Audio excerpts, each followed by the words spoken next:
السلام علیکم، میں ہوں آپ کا میزبان راؤ شکیل جاوید۔ آپ دیکھ رہے ہیں ساؤتھ پوسٹ ڈیجیٹل۔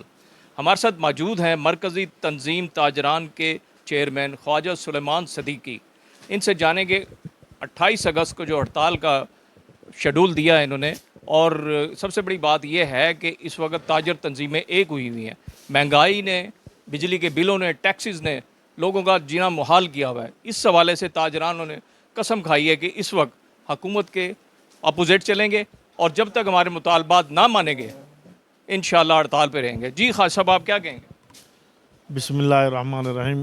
یہ جیسے کہ آپ دیکھ رہے ہیں کہ ہم نے 28 اگست کی پورے پاکستان میں ہڑتال کی کال کا اعلان کیا، اور یہ بھی آپ دیکھ رہے ہیں کہ میرا لگا کہ 14-15 سال کے بعد پورے پاکستان میں جو مرکزی دو تنظیمیں ہیں، ایک مرکزی تنظیم ہے تاجران پاکستان جس کا میں چیئرمین ہوں، اور ایک آل پاکستان انجمن تاجران، یہ دو مرکزی تنظیمیں دونوں نے 15 سال کے بعد الحاق کیا ہے، اور یہ مشترکہ طور پر ہڑتال کا اعلان کیا ہے، کیونکہ اس کی وجہ یہ ہے کہ پچھلے آپ دیکھ رہے ہیں کہ مئی کے اینڈ میں بجٹ آیا تھا۔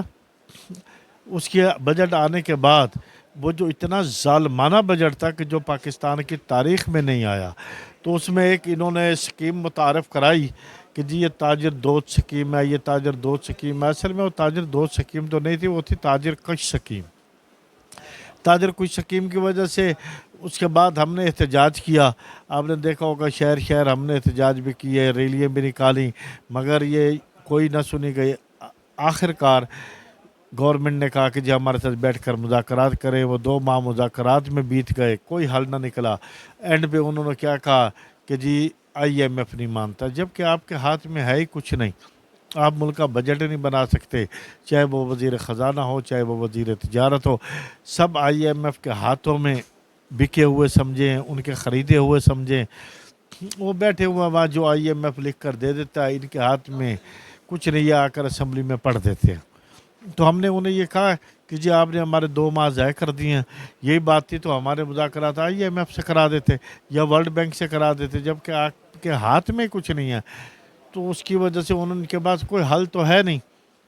پھر ہم نے مشترکہ طور پر دونوں تنظیموں نے یہ فیصلہ کیا کہ جی ہم اس ٹائم چونکہ پانی جو ہے وہ سر سے نکل چکا ہے، ہم نے دونوں تنظیموں نے متحد ہو کر یہ ہڑتال کی کال دی، اور انشاءاللہ یہ آپ دیکھیں گے کہ یہ بھرپور ہڑتال ہوگی۔ پورا ملک جو ہے وہ 28 اگست کو بند ہوگا۔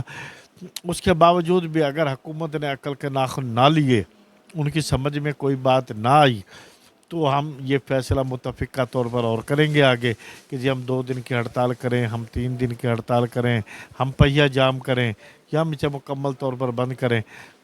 تو وہ ہمارا اگلا فیصلہ ہوگا، اس میں بھی ہم آپ کو آگاہ کر دیں گے۔ مگر یہ بات میں آپ کو بتاتا چلوں کہ دیکھیں نا، آج 14 روپے یونٹ وہ 2 ماہ کے ریلیف دے دیا۔ وہ کون سا ریلیف دے دیا؟ آج مجھے ایک دوست نے ایک بل دکھایا ہے، میرا خیال ہے کہ 10 کے 15 یونٹ کا بل ہے، 1000 روپیہ اس پہ ٹیکس لگا ہوا۔ کس چیز کا ٹیکس ہے کوئی پتہ نہیں ہے۔ تو وہ بیچارہ غریب کہاں تک جائے؟ 90 روپے 100 روپے یونٹ بجلی کے ریٹ آ رہے ہیں۔ پورا ملک جو ہے وہ غریب ہو یا متوسط ہو یا چھوٹا تاجر ہو، ان کی تو کمر ٹوٹ کر رہ گئی ہے۔